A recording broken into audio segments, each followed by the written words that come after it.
Vamos achar e analisar o ponto de trabalho de uma bomba hidráulica. Para isso, nós vamos evocar os conceitos, primeiro, da curva da bomba. A curva da bomba representa a carga manométrica da bomba em função da vazão. Para a vazão zero, nós temos o que chamamos de shutoff, ou seja, a carga manométrica da bomba quando a vazão é nula. Importante observar que a curva da bomba representa a carga que a bomba fornece ao fluido quando ele a atravessa. Já a curva da instalação representa a carga que o fluido necessita para que ele percorra a instalação considerada. Um ponto a ser observado, a sua carga estática. A carga estática, na equação da instalação, é definida para vazão igual a zero. E é o termo da CCI que não depende da vazão. Ela sempre será cota final menos a cota inicial, mais a pressão final menos a pressão inicial sobre ganho. Se não houvesse escoamento, nós só teríamos esta carga. À medida que a vazão vai aumentando, nós vamos tendo a chamada perda de carga e a nossa CCI que tende a subir. Importante, o shutoff tem que ser maior do que a carga estática. Só assim o fluido vai conseguir escoar. Vamos pensar agora no ponto de trabalho. Então nós temos a curva da bomba em laranja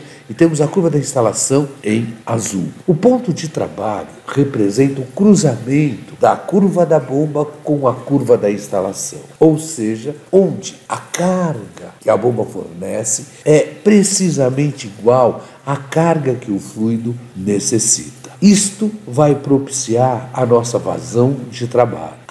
Então é por isso que nós vamos sempre escrever no ponto de trabalho que o HB é igual a HS, ou seja, igualamos a equação da curva da bomba com a equação da curva da instalação. Vamos ver isso numa aplicação que caiu na prova de hidráulica da turma T2. O gráfico a seguir mostra as curvas de HB em função da vazão, do rendimento em função da vazão e do NPSH requerido em função da vazão de uma bomba que foi selecionada para operar em uma instalação hidráulica que tem a sua curva característica HS em função da vazão também representada. Pede-se calcular o ponto de trabalho e a verificação se o mesmo se encontra no intervalo de trabalho ideal recomendado pelo fabricante da bomba. Dados: peso específico d'água igual a 9.741,2 Newton por metro cúbico. Adotando o PHR no eixo da bomba, tem-se a cota do nível de captação igual a menos 3,2 metros e a cota do nível que representa a seção final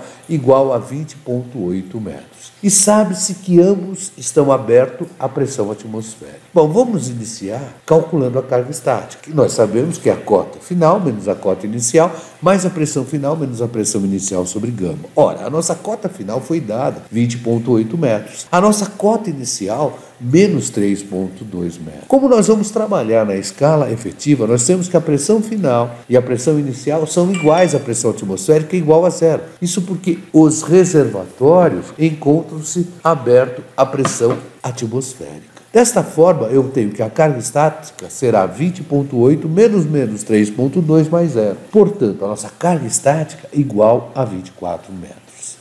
Agora é só impor que o HB seja igual ao HS, ou seja, vamos igualar a equação da curva da bomba com a equação da curva da instalação. Temos essa igualdade e, através dela, caímos em uma equação do segundo grau. É báscara, ou seja, a vazão de trabalho é igual a menos P mais ou menos raiz quadrada de B ao quadrado menos 4AC sobre 2A. Ora, o A, 0,2291, o meu B, menos 0,3027, o meu C, menos 8. Tendo esses valores, podemos facilmente calcular a vazão de trabalho, que vai nos dar aproximadamente 6,61 metros cúbicos por hora. Aí é considerar esta equação nas equações dadas e achar a carga manométrica da bomba, o rendimento da bomba e o NPSH requerido. E calcular o NB, ou seja, a potência mecânica ou potência nominal da bomba. Vamos usar a equação com maior R ao quadrado. Por quê? Porque o coeficiente de correlação indica a porcentagem de pontos que obedecem à equação. No caso, é a equação da curva da instalação, onde o R ao quadrado é igual a 1. Significa que 100% dos pontos obedecem àquela equação. A partir daí temos que a carga manométrica no ponto de trabalho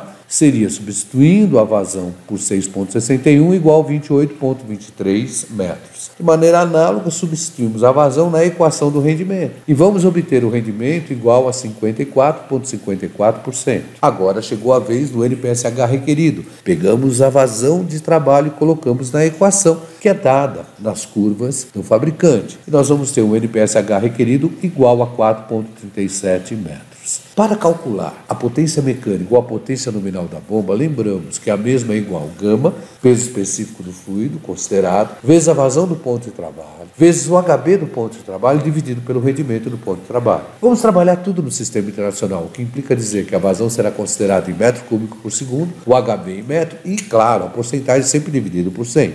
Então nós vamos ter potência mecânica ou a potência nominal da bomba será o gama, peso específico 9.741,2, vezes a vazão dividido por 3.600, já que ela foi dada em metro cúbico por hora e eu tenho que passar para metro cúbico por segundo, vezes 28,23 dividido por 0,5454, que vai nos dar uma potência nominal da bomba igual 925,8 watts. Agora é verificar se o ponto de trabalho se encontra no intervalo ideal recomendado pelo fabricante. Para isso, lembramos do conceito de vazão ótima. A vazão ótima, ela é definida através da equação do rendimento. Como é uma equação do segundo grau, nós podemos falar que o rendimento é igual a vezes Q ao quadrado, mais B vezes Q, mais C. Na vazão ótima, eu tenho o rendimento máximo. E neste, a minha vazão ótima é calculada como sendo igual a menos B sobre 2A. Nós poderíamos chegar a essa expressão derivando o nosso rendimento em função da vazão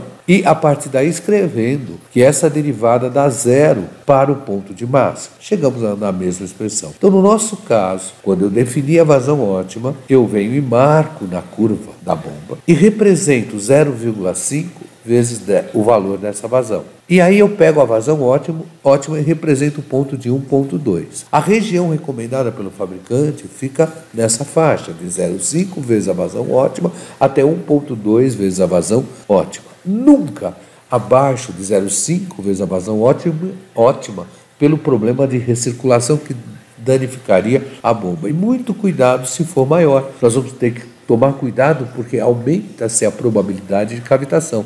Mas se não cavitar, podemos aceitar normalmente. Então vamos para o nosso problema. Para o nosso problema eu tenho a equação do rendimento. O meu A seria menos 0,6278. O meu B seria 10,642. Então eu posso calcular a partir daí a vazão ótima, que vai nos dar 8,48 metros cúbicos por hora. 50% desse valor seria 4,24 e 1,2 desse valor eu posso tranquilamente calcular que vai dar 10,18 metros cúbicos por hora. Então eu defino o intervalo ideal de 4,24 até 10,18. Ora, como a nossa vazão de trabalho ficou igual a 6,61, está no intervalo recomendado. E assim termina-se esta questão. Qualquer dúvida, entre em contato com raimundo.ignacio@escoladavida.eng.br.